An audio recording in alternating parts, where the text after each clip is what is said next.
Guys, Google இப்படி ஒரு வேலையை பார்த்துருப்பாங்கன்னு யாரும் நினைச்சு கூட பார்த்துக்க மாட்டாங்க. கூகுள் இப்போ கொசு உற்பத்தி பண்ற வேலையில வந்து இறங்கியிருக்காங்க. கொஞ்ச நஞ்சம் இல்லைங்க, கிட்டத்தட்ட 64 மில்லியன் கொசுக்களை வந்து உற்பத்தி பண்ண வராங்களாம்.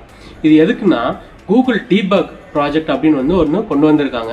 அதில் வந்து பார்த்தீங்கன்னா 64 மில்லியன் கொசுக்களை வந்து உற்பத்தி பண்ணி, அதாவது மேல் ஆண் கொசுக்களை மட்டும் உற்பத்தி பண்ணி அதை வந்து கலிபோர்னியா, புளோரிடா மாகாணத்தில், அதாவது அந்த ஸ்டேட்ல மட்டும் வந்து அதாவது பரப்ப போறாங்க. பல டெக்னாலஜி யூஸ் பண்ணி, ஏஐ டெக்னாலஜி, அந்த டெக்னாலஜி எல்லாம் யூஸ் பண்ணி வல்வாச்சியா அப்படிங்கிற ஒரு வைரஸ் வந்து பார்த்தீங்கன்னா இந்த ஆண் கொசுக்களோட வந்து சேர்த்திருக்காங்க.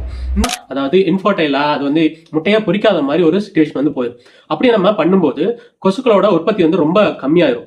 இந்த ஒரு ப்ராஜெக்ட் வந்து கையில் எடுத்திருக்காங்க கூகுள். இதுக்காக வந்து பாத்தீங்கன்னா ஒரு அப்ரூவலுக்காக வெயிட் பண்ணிட்டு இருக்காங்க. யார்கிட்ட வந்து பாத்தீங்கன்னா யுஎஸ் கவர்மெண்ட் இருக்கிற ஒரு என்விரான்மெண்டல் ப்ரொடெக்ஷன் ஏஜென்சி, அதாவது யுஎஸ்இபிஏன்னு சொல்லுவாங்க. அந்த பாடியோட ஒரு அப்ரூவலுக்காக வெயிட் பண்ணிட்டு இருக்காங்க. இந்த டெஸ்ட் வந்து சக்சஸ்ஃபுல்லா நடந்துச்சுன்னா, அதாவது கலிபோர்னியா ஸ்டேட் அண்ட் புளோரிடா ஸ்டேட்ல நடந்துச்சு அப்படின்னா, இதை மேற்கொண்டு அடுத்த ஸ்டேட்லயும் வந்து பாத்தீங்கன்னா டெஸ்ட் பண்ண அவங்க ரெடியா இருக்காங்க.